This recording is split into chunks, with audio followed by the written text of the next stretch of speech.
Hello there, Kieran from NGB here, and welcome back to another episode of Something for the Weekend, the series showcasing short games that you can complete over the weekend. This week we've got a game that's really short, and another game where you're really short. See what I did there? I don't just throw this shit together. And in fact, the first game is so short that you will actually be able to complete it over a weekend. So that means I can't get sued for false advertising, and you get a short game. It's a win-win. So let's get to it. Here's Something for the Weekend.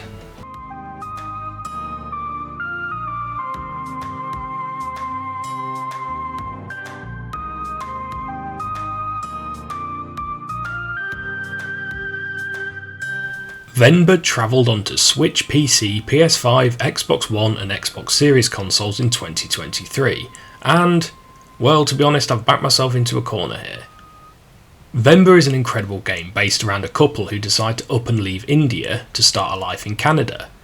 It's an incredibly touching story that focuses on the struggle of being an outsider in a foreign land and how that affects every aspect of their lives.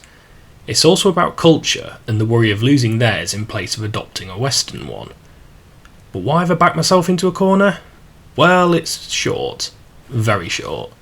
So short that I don't want to share too much about it because it's better to experience it yourself. So you're going to have to act on blind faith a bit here. The game is centred around a lady called Venba and her relationship with her husband, mother and cooking. The majority of the game is spent listening to the story and looking at beautifully illustrated storyboards, but there are dialogue options to help drive the story in your preferred direction. Although this isn't a multi-threaded story, the story always plays out in more or less the same way. The gameplay in Venba is cooking family meals using her mother's old recipe book.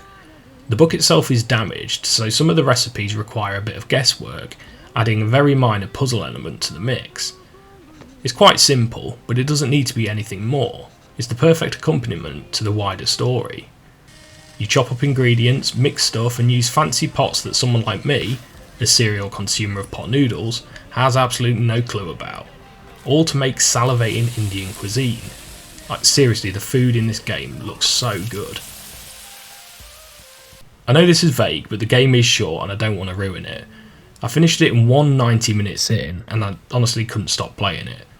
The story is emotional and compelling, and I was itching to see what recipes would come up next. Do yourselves a favour, put this on one evening and completely lose yourself in it.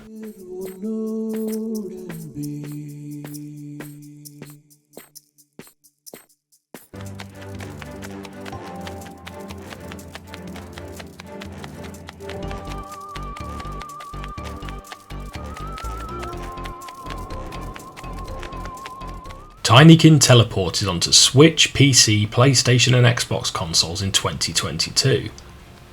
Tinykin is a puzzle platformer that takes its inspiration from Pikmin, but instead of Pikmin, you collect Tinykin, small coloured creatures that help you navigate levels and complete tasks.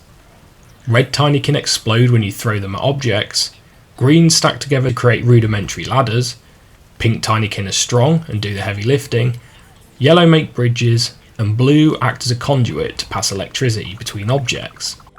But what really makes Tinykin great is its Honey I Shrunk the Kids vibes. The entire game takes place inside a house that's been taken over by bugs, and you're a teeny chap, Milladane, running among them. But they aren't icky bugs. They've formed little communities and have settled in their respective rooms.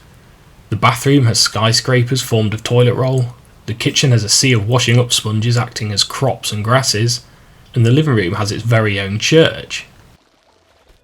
Paired with its Paper Mario style graphics, Tinykin taps perfectly into that childlike tendency of exploration and imagination. The game is filled with so much character and the levels beg to be explored, and you will have to explore if you want to go for the completionist run to collect all the nectar and hidden items. The puzzle and platform elements in Tinykin inject a bit of challenge, but never too much to take away from the relaxing nature of the game. Tinykin takes 6 to 7 hours to complete, but pushes up to 10 or more if you try to find every single collectible. Some of them are a massive pain in the arse to find. But honestly, you'll want to find them, because Tinykin is filled with comforting levels that you won't want to leave. Tinykin is up there as one of the best games I've played this year, and honestly I can't recommend it enough. is quintessentially a perfect video game. Well, as close as you can get to one.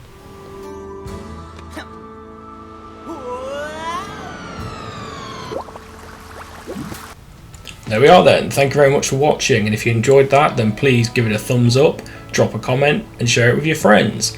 And remember to check back next week because it's the final episode of this run of Something for the Weekend.